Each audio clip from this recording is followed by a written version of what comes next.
안녕하십니까, 박사입니다. 이번 방송에서는 최근 미국의 싱크탱크 CSIS가 중공의 타이완 침공과 이에 대한 반격을 상정한 워 시뮬레이션에 대해 설명드리겠습니다. CSIS는 중공의 타이완 침공은 실패하겠지만 이를 저지하는 과정에서 미국과 일본, 타이완도 큰 피해를 입을 것이라고 평가했습니다. 그리고 미국이 신승을 거둔다고 결론 지었습니다. CSIS는 중공이 오는 2026년 타이완을 침공할 것을 상정해 24개 워게임 시나리오를 전개했습니다. 시나리오에 따르면 중공은 강력한 공군과 해군으로 타이완 섬을 포위한 뒤 공수부대가 교두보에 상륙합니다. 그러나 상륙 가능 규모는 제한적일 것으로 내다봤습니다. 2차 세계대전 노르망디 상륙작전에서 연합군은 9만 명을 투입한 데 반해 중공군은 첫날에 8천 명, 사흘 만에 1만 6천 명 정도를 상륙시킬 수 있을 것으로 예측했습니다. 타이완은 결국 섬을 지켜내지만 모든 면에서 막대한 손실을 보게 됩니다. 전쟁에서 타이완군은 534대 전투기, 38척의 주요 함정, 3,500병력을 잃습니다. 미군은 거의 1만 명의 사상자를 내고 2척의 항공모함과 20척의 주요 함정, 168에서 372대 항공기를 잃을 것으로 예측했습니다. 그런데 워 시뮬레이션의 버전은 여러 가지입니다. 미국의 항공모함 손실이 2척이 아니라 4척이 될 수도 있다는 시나리오도 있습니다. 그런데 충격적인 것은 2척을 잃든 4척을 잃든 중공을 이기는 데 있어서 항공모함은 그리 중요하지 않습니다. 중요한 것은 잠수함과 폭격기 전력입니다. 미 항공모함과 폭격기, 급유기는 중공의 해안에서 떨어진 안전한 거리에서 전쟁을 해야 한다고 봤습니다. CSIS 보고서가 시사하는 중요한 점은 1941년 일본의 진주만 공습 이후 시작된 미 해군의 장거리 세력 투사 무기인 항공모함의 시대가 종식된다는 겁니다. 그리고 타이완에서 미국이 항공모함 2척을 잃든 서너 척을 잃든 조선소의 용량 부족으로 보충할 수 없다고 평가했습니다. CSIS의 보고서를 두고 수많은 기사가 쏟아져 나왔습니다. 이 가운데 포브스 기사를 보면 이제 항공모함의 시대는 갔다는 것을 알 수 있습니다. 그러면 본론으로 이어가 보겠습니다. 일본의 경우 주일 미군 기지가 중공의 미사일 공격 목표가 됨으로써 참전하게 된다. 그리고 그 과정에서 122대 전투기와 수십 척의 해군 함정이 무력화됩니다.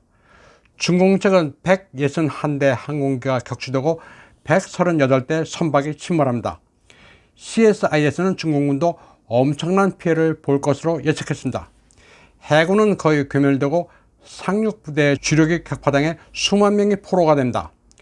또 161대 전투기가 격추되고 138척의 함정이 침몰합니다. 해상에서 병력 손실이 1만 5천 명, 그리고 3만 명이 포로가 된다고 합니다. CSIS는 이 같은 시나리오는 4가지 조건이 충족돼야 한다고 말합니다. 첫 번째, 타이완은 반드시 저항해야 한다는 의지가 있어야 한다. 두 번째, 미국은 즉시 전투에 개입해야 한다. 세 번째, 미군은 일본에서 움직일 수 있어야 한다. 네 번째, 미국은 중공의 상륙을 저지하는 데 충분한 양의 대함미사일을 가지고 있어야 한다는 점입니다. CSIS는 그러면서도 미국이 타이완을 방어할 법적 의무가 없지만 중공의 전쟁 교역자들이 이미 미군의 개입을 예상하고 있다고 말했습니다. 그러면서 미국의 비용을 줄이고 중공의 피해를 증가시키기 위해 타이완은 비대칭 방어의 고심도치 전략을 계속 채택해야 한다고 공고했습니다. 또 우크라이나와는 달리 타이완은 섬이기 때문에 일단 중공이 전쟁을 벌이면 추가로 무기와 물자를 지원할 수 없을 것으로 봤습니다. 때문에 타이완은 필요한 모든 것을 갖춰놔야 한다고 말합니다. 그런데 CSIS 보고서는 이면을 잘 봐야 합니다. 여러 가지 버전 가운데 그나마 아전 인수의 적당한 것만 엄선해 발표했기 때문입니다. 그리고 정확하게 판단하자면 당사국인 타이완에서 어떻게 보고 있는지를 봐야 합니다. 타이완 중텐 TV에서는 CSIS가 내놓은 5개 판본 가운데 2개는 중공이 반드시 이긴다는 것에 주목했습니다. 또 미국, 일본, 호주가 돕지 않을 경우 어떻게 되는지를 그린 시나리오에 경악하고 있습니다. 외부 지원이 없을 경우 타이완이 독자적으로 전투를 수행할 수 있는 기간은 70일입니다. 그리고 그 과정에서 타이완군 8만 5천 명이 전사하고 해군과 공군은 전멸합니다. 따라서 중공의 전면 침공 작전 직전에 타이완 정부가 투항한다는 시나리오도 있습니다. 또 타이완의 전투 수행 기간이 70일이라고 하지만 이는 에너지 수급 요인을 감안하지도 않은 경우입니다. 타이완의 천연가스 비축량은 달랑 11일치입니다. 그리고 국가별 피해 상황을 보면 가장 피해를 보는 것은 타이완입니다. 중공의 피해를 1이라고 했을 때 미국은 2, 일본은 3, 타이완이 4입니다. 타이완의 중텐 TV는 미국의 CNN이 CSIS 시나리오 가운데 최악의 것은 보도하지도 않았다고 시작했습니다. 그러면서 포브스가 지적한 점도 들여다봐야 한다고 말했습니다. 가장 최악의 시나리오에 중텐 TV는 경악했습니다. 일본이 엄정 중립을 지킨다면서 미군의 일본 내 기지 사용을 허용하지 않는 시나리오도 있다는 겁니다. 시나리오라는 게 늘 그렇듯이 가정이기는 합니다. 맞고 안 맞고를 떠나서 모든 가능성을 열어두고 계량하는 겁니다. 포브스가 보도한 것처럼 미국은 최악의 경우 4척의 항공모함을 잃을 수도 있다는 점을 중텐TV는 거듭 지적했습니다. 타이완의 시사 전문가들은 일본이 남의 나라 전쟁에 목숨을 바치겠느냐면서 마냥 믿으면 안 된다고도 지적했습니다.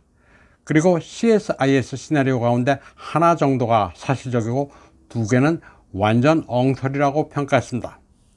또 CSIS는 타이완이 중공군의 상륙을 저지하는 과정에서 대한미사일을 다 소진한다는 결론을 내놨습니다.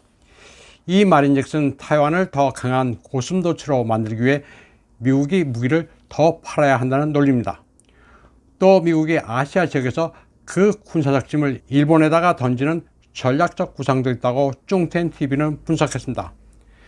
미국을 군사적으로 대체할 일본의 위상을 높여준다는 그림이라는 겁니다. 또 2022년 12월 29일 바이든 행정부가 타이완에 볼케이노 지뢰 살포기를 판매하기로 발표한 것을 두고도 논쟁이 뜨겁습니다. 14대 M67A1 볼케이노 지뢰 살포기는 모두 1억 8천만 달러 규모입니다. 차량 한 대에 960개의 지뢰를 적재하고 순식간에 14개 축구장 면적을 지뢰밭으로 만들 수 있습니다. 볼케이노 지뢰 살포기는 헬기 탑재도 가능합니다. 중공군의 상륙을 저지한다는 목적인데 도대체 타이완군의 전략이 뭐냐는 반발이 심합니다. 타이완군의 전략은 중공군이 섬에 도달하기 전에 해상과 해안에서 경멸한다는 건데 이를 지레 포기한 것 아니냐는 겁니다. 이제 와서 고슴도치 전략을 포기하고 섬에 상륙한 중공군의 진격 속도를 늦추기 위해 지뢰나 살포한다는 게 말이 되느냐는 여론이 높습니다. 지뢰 살포기 도입이 타이완의 우크라이나화 증거라고 주장하는 전문가들이 많습니다. 타이완에서는 중공과의 최전방인 금문이 지뢰와 쳤습니다. 10만 개 가까운 지뢰를 제거하는데 20년이 걸렸다고 합니다. CSIS 보고서는 시나리오의 여러 버전 가운데 어디에 방점을 두냐에 따라 기사 내용도 달라집니다. 악몽을 억지로 좋게 해석할 수도 있습니다. 또 실제 일어나지도 않을 시나리오를 가지고 호들갑을 떠는 것일 수도 있습니다. 2026년을 가정했다고 하는데 요즘 국제질서의 급변을 보면 3년은 아주 먼 미래라고 볼 수도 있습니다. 옛날 3년과 지금 3년은 같지 않습니다. 돌발 변수가 너무나도 많습니다. 타이완의 위기는 동떨어진 게 아니라 우크라이나 분쟁의 추세와도 맞물려 있습니다. 또 2024년에는 타이완 총통 선거도 있습니다. 중공은 지금 미국과 나토가 우크라이나 분쟁을 확장시켜 타이완 해협에 덫을 놓고 있는 것으로 판단하고 있습니다. 중공은 이미 낸시 펠로시가 타이완을 방문했을 때 이미 한 차례 타이완 봉쇄 효과를 테스트했습니다. 굳이 전면 침공을 하지 않더라도 타이완을 무력화시킬 수 있음을 확인했습니다.